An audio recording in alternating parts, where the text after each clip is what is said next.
आणि आता जाऊया बिहारमध्ये, जिथे विधानसभांचे निकाल लागले आणि त्याच निवडणुकांमध्ये पराभवाचा फटका बसलेल्या लालू प्रसाद यादव यांच्या कुटुंबातील अंतर्गत कलह चव्हाट्यावर आलाय। खरं तर लालू प्रसाद यादवांच्या कुटुंबामध्ये कलह होणं आणि त्याची बातमी होणं हे काही नवीन नाहीये।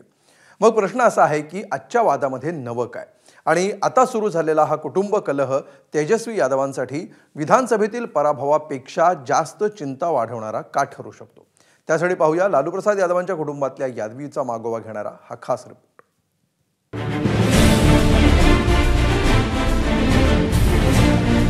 मेरा कोई परिवार नहीं है, कोई लोग निकाला है हमको परिवार से।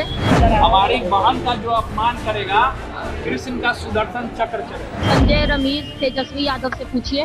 अब जब संजय रमीज इन लोग का नाम लीजिए तो आपको घर से निकाल दिया जाएगा, आपको बदनाम किया जाएगा। लक्षण बड़ा हेवी तरीके का विषैला नाग है वो। क्या है? विषैला नाग। विषैला नाग। हाँ। लालू प्रसाद यादवांच्याच घरात सुरू झाली आरजेडीच्या इतिहासातली सर्वात मोठी यादवी आणि याला कारण ठरलाय 14 नोव्हेंबरला लागलेला बिहार विधानसभेचा निकाल, ज्यात तेजस्वी यादवांच्या नेतृत्वात निवडणुका लढलेल्या आरजेडीचा दारुण पराभव झाला। त्याच रात्री तेजस्वी यादव आणि बहीण आणि लालू यादवांची मुलगी रोहिणी आचार्य यांच्यात कडाक्याचं भांडण झालं। भांडणात बहीण भावाचं भांडण नको त्या पातळीवर गेलं आणि त्यानंतर लालू यादवांची कन्या रोहिणी घर सोडून निघून गेली।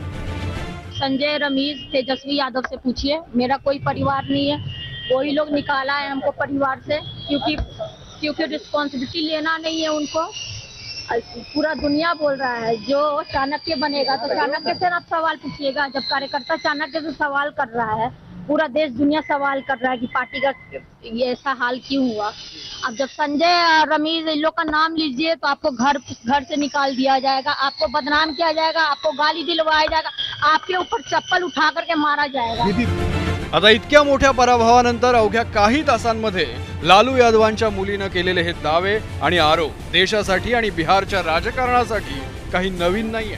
लालू प्रसाद यादवांचा राजकीय वारसदार कोण हा प्रश्न गेल्या 2 दशकांपासून तसाच आहे। पण त्याआधी लालू यादवांच्या परिवारावर एक नजर टाकू। मीसा भारती, रोहिणी आचार्य, चंदा यादव, रागिणी यादव, हेमा यादव, अनुष्का यादव, तेज प्रताप यादव, तेजस्वी यादव आणि राजलक्ष्मी यादव। त्यामुळे लालू यादवांचे राजकीय वारसदार कोण होणार यासाठी अनेक दावेदार होते, पण चारा घोटाळा, तुरुंगवास ते रेल्वे टेंडर घोटाळ्याचे आरोप हे सगळं सुरू असतानाच लालू प्रसाद यादवांच्या घरात पहिली ठिणगी पडली। लालू प्रसाद यादवांनी पक्षाची जबाबदारी छोटा मुलगा तेजस्वी यादवकडे सोपवली। तेजस्वी यादव राजकीय वारसदार बनताच थोरला मुलगा तेजप्रताप यादव यांनी बंड केलं। 2019 साली तेजप्रतापांनी आरजेडी मधून बाहेर पडत लालू राबडी मोर्चा पक्षाची स्थापना केली। तेजप्रताप यादवांचं बंड शमलं आणि कुटुंब एकत्र आलं। तेजप्रताप यादव पुन्हा आरजेडी मध्ये आले। आता तेजस्वी तेजप्रताप वादाची दुसरी ठिणगी पडली। एप्रिल 2025 ला तेजप्रताप यादवांचा एका तरुणीसोबतचा व्हिडिओ व्हायरल झाला। 25 मे 2025 ला लालू प्रसाद यादवांनी तेजप्रताप यांची पक्षातून 6 वर्षांसाठी हकालपट्टी केली। इतकंच नाही तर त्यावेळी लालू यादवांनी तेजप्रतापांसोबतचे कौटुंबिक संबंधही तोडून टाकले। तेजप्रताप यादवांनी पुन्हा नव्या पक्षाची स्थापना करत विधानसभेला आरजेडी विरोधातही उमेदवार दिले। पण यावेळी मात्र तेजप्रताप यादवांनी तेजस्वी यादवांजवळच्या 2 व्यक्तींना टार्गेट केलं आणि उपमा दिली जयचंद।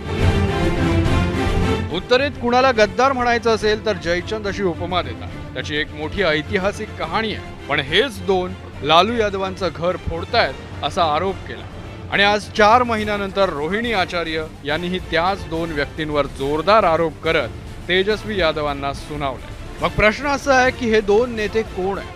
तर त्यातलं पहिलं नाव आहे संजय यादव।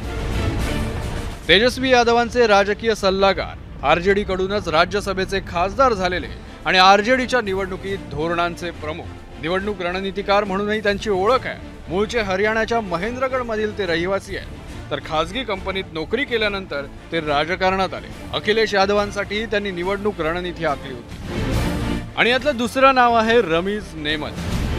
रमीज उत्तर प्रदेशातील बलरामपूरचा रहिवासी आहे। तुरुंगात असलेले माजी खासदार रिजवान झहीर यांचा तो जावई आहे। तर रमीजवर हत्येसह अनेक आरोप आहेत। आरजेडीच्या सोशल मीडियाचं कामही तो सांभाळतोय। याच दोन्ही नेत्यांवर लालू प्रसाद यादवांच्या आधी मुलानं आणि आता मुलीनं गंभीर आरोप केले। खरं तर लालू प्रसाद यादवांनी अनेक राजकीय आणि कौटुंबिक चढउतार पाहिले, पण आता त्यांचं वय झालंय आणि प्रकृती म्हणावी तितकी स्थिर नसते।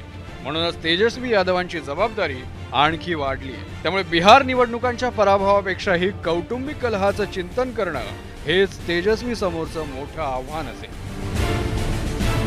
पाटण्याहून सोमेश कोलगेसह शिशुपाल कदम, एबीपी माझा, मुंबई। एबीपी माझा, उघडा डोळे बघा नीट।